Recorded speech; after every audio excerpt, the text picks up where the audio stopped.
This is Jalani Hudnall, and you're watching Line for Line podcast.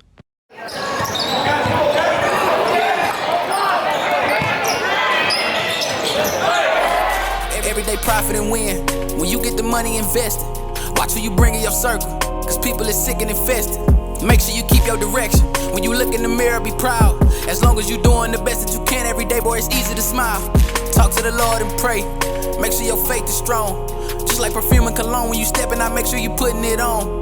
Laugh in the face of defeat. If you gotta cry, homie, cry. If you gotta hide, homie, hide. If you gotta ride, homie, ride. I grew up with no one to hold. So many nights I would stay up. Right, just like that, we're back in another episode of Line for Line. Very special guest in the building. I'll go ahead and let him introduce himself to the world. I'm Jalani Hudnall, class of 2022 at Tremper High School. Yes, sir. So before we get underway, just go ahead and tell them a little bit about you outside of sports. Just Outside of sports. Yeah. I mean, pretty goofy. I have a funny personality, pretty chill. Like to hang out with friends, hang out with my family. Family's number one. Yes, sir. Yes, sir. So who was it that got you started into basketball? Basketball, I want to say my dad. My dad definitely got me into basketball. Nice. And how old were you when you started? Oof, 3 maybe. Oh, for real? Yeah. Did you start at like CYC, Boys and Girls Club? How did you start? No, just in the living room. Oh, really? Who not a little tight. Hey, little tight basketball. Yeah, that's actually how I got started. So a lot of people at home, they may not know. You're a multiple sport athlete as well, too, right? Yeah. Tell us a little bit about that. How'd you get started? I played baseball, basketball. I played a little volleyball this year, but first year. Yeah. I'm committed to William Penn for baseball. Oh, nice. Yeah. Nice. And where is that located? Iowa, Oskaloosa in Iowa. Nice. What was it like going up there to the campus? I love the campus. It's kind of like a high school atmosphere, but it's a college, of course. Yeah. So it's got like all the college experiences, but it's like smaller, so it's a little like high school feel. Nice. Will you be pursuing basketball there as well too? Maybe my second year. My first year, I'm just gonna focus on baseball. Nice, nice. So how was it that you got started with baseball and got so good at that? I just fell in love with it. My uncles, my grandpa, my dad, they all played, so it just was something that ran in the family. Nice. I went to a Cubs game one day and then just fell in love from there. So you're a Bears fan too? Nah. Come on, man. I'm going to stop this interview, bro. Dang. Cowboys. My dad's a Cowboys fan. Oh, okay. So. Okay, that's cool. As long as they ain't the Packers, I'm cool with that as well too. So what position do you play for baseball? Shortstop and pitcher. You dual threat, huh? Which one do you think you'll focus on more once you get to college? I'm going to be a two-way, but probably more infield. Yeah. Probably just shortstop. Nice. Are there any players in the MLB that you model yourself after or that you look up to? Gavin and Javier Baez. What? Javi Baez. Man, that was my dude that hurt when he left the Cubs, man. Yeah, I was sad. That made me want to stop playing baseball. I'm not going to lie to you. What would be the best piece of motivation that you got as a kid that's stuck with you to this day? Best motivation? Probably just keep your head on the swivel. You fail, get back up, keep doing it again. You fail to succeed. Nothing's perfect. Practice makes perfect. Yes, keep on the grind. Now, what would be the one thing you're telling your teammates if you guys are losing or if you guys are in a close game? In a close game, just keep your head up. We're right there. We got it.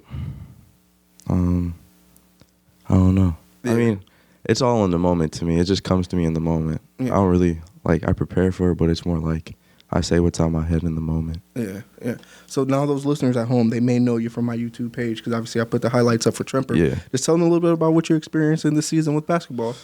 So far this season, we're 4-4 right now. We're good. We'll bounce back from those 2 losses in the winter tournament, but I got faith in us. Yeah. I'm not worried about us losing. What are some things you're telling your teammates when you guys are losing? We'll bounce back. There's always a bounce back in there. Yeah. Just because we lose 2, 3, 4 games doesn't mean really much. We always got that one bounce back game that brings us back. I mean, in practice, we're practicing hard. Yeah. So I know we got it. What are some things your Coach Morris is telling you guys to stay in the game? Coach Morris is probably one of the best coaches I've ever had. No way. Nice. So he's always honest. So he's just trying to make sure we're ready for life, and then just telling us in the game, keep on it. We got to keep focused. We got to call out our man, all that stuff. Yeah. Now, what are some things that you're grateful for with the whole coaching staff there? Because as someone who goes to the games and gets to see you guys close, it looks like you guys have a very interactive coaching staff. Yeah. I'm thankful for all the coaches really, because they're all pushing me to be the best player I can be, and then pushing me to be ready for that college experience in the next level. Like baseball and basketball, there's many similarities in it. So they're just trying to get me prepared for that next step. Yes, sir. So Nice. Now, what are some things you're telling yourself getting ready to head into the college atmosphere? Some things that you're focused on more? staying my head in the books. Yeah. Like making sure I'm ready for that, studying and not going to parties and studying more. Yeah, that's what's up. And that's actually very, very intelligent right there. Very intelligent response right there. What would you say the biggest thing that's got you to this point has been that you stayed with? Well, it's more because my mom. She's always kept my head. Yeah, shout out to my mom. She's always kept my head on my shoulders, keep me right. Yeah. Tell me when I need it. So big shout out to you, Ma. Love you, Ma. Hey, now do you have any brothers and sisters? Half brothers and sisters. Nice. What are some things you're telling them guys to stay focused? Because are you the oldest? No, I'm the youngest. Oh, you're the youngest. I'm the youngest. Oh, yeah. wow. So it seems like they're giving you more motivation than anything, huh? Yeah, my sister. She's just told us that she's having a baby. So yeah, I'm gonna be an uncle. How's it feel? It's weird.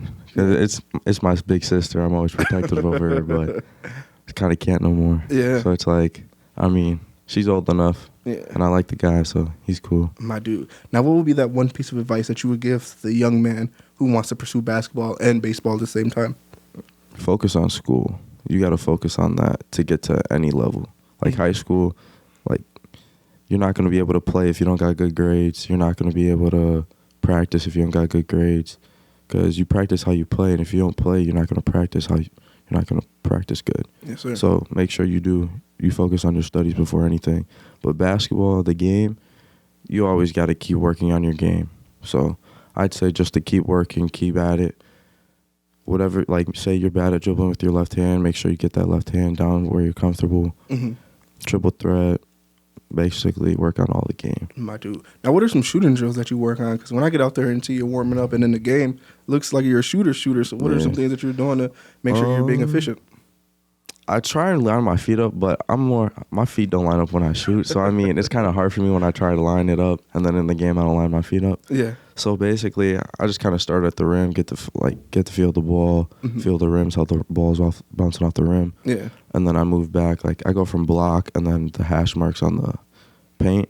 I go all 4 spots right there, and then I go to the free throws, take a couple free throws, move out mid-range, kind of play like around the world with it. And then once I get comfortable with when I'm warmed up, I go back to the 3, start shooting some threes. Yes, sir. What's your tradition for warming up? Any music? How is it that you stay focused going into the game? Locker room, we always usually listen to like Young Boy or Lil Baby, those guys. So it's a music thing, and then stretching. My dude. About it. My dude. Now take us back through this play that's going to be on the bottom of the screen on YouTube. Okay. The guy, he beats you.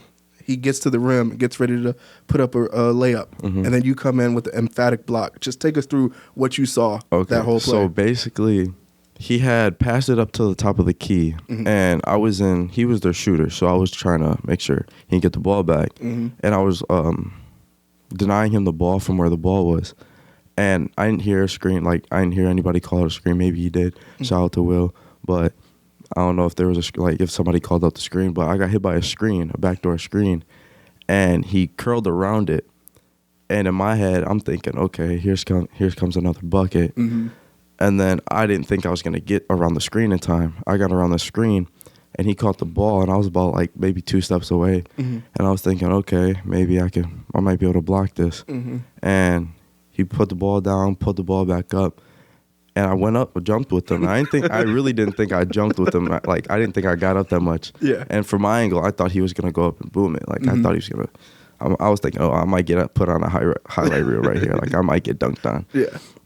And he put it up, and I just timed it, went up to get the block, and blocked it off the glass. Yes, sir. What were some things that they were saying to you on the sideline? Because the gym erupted once that play happened. When we backed down on the other side, the bench was talking some crap. So yeah, the bench was like, "Oh, you won't do that again." Da da da. A bunch of that stuff. My teammates were like, "Geez, give me that." Da da da.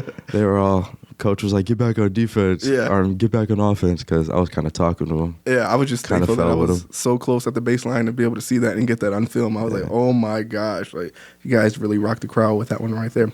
But back to basketball, what are some things that you're telling yourself while you're on the court and you hear the chatter from the opposing side? How is it that you avoid that and stay in the game and stay focused? I don't really try and talk back, but it's in my competitive nature where I do talk back. So I know I talk back, but I try to just stay to myself and let my game show what I got. Yes, sir. Now, what are your favorite shoes to wear out there while you're on the court? Ooh, probably the KD 13 and Pearls. I love them.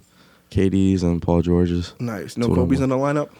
I haven't worn Kobe's. I've never worn a pair of Kobe's. Those are so comfortable. I've heard about it. I've wanted some pair of Kobe's, but I've always rocked with KD. So Have you ever tried to hoop in Jordans? No. I mean, that'll be the biggest mistake ever. I've tried in my 12s, but it's like just warming up. So I haven't done it. I can't do it so bad. But as we get ready to close out, what would be that one thing that you want to be remembered for once it's all said and done and you're graduated from Trimper High School? One thing to be remembered for, probably how I showed myself, like how I kept my head on my shoulders and just always made sure everybody was okay and like basically made sure everything was straight. Yes, sir. Now, is there anyone that you would like to shout out? Shout out Coach BMO, Will Starks, my mom, my dad, my sister. Shout out to you. Hey, I appreciate it, bro. For real. Just like that, we just wrapped up an amazing episode of Line for Line. Thank you for having me. Yes, sir. You calling or you listening, tune in every week. Line for line. Oh yeah, I'm going line for line.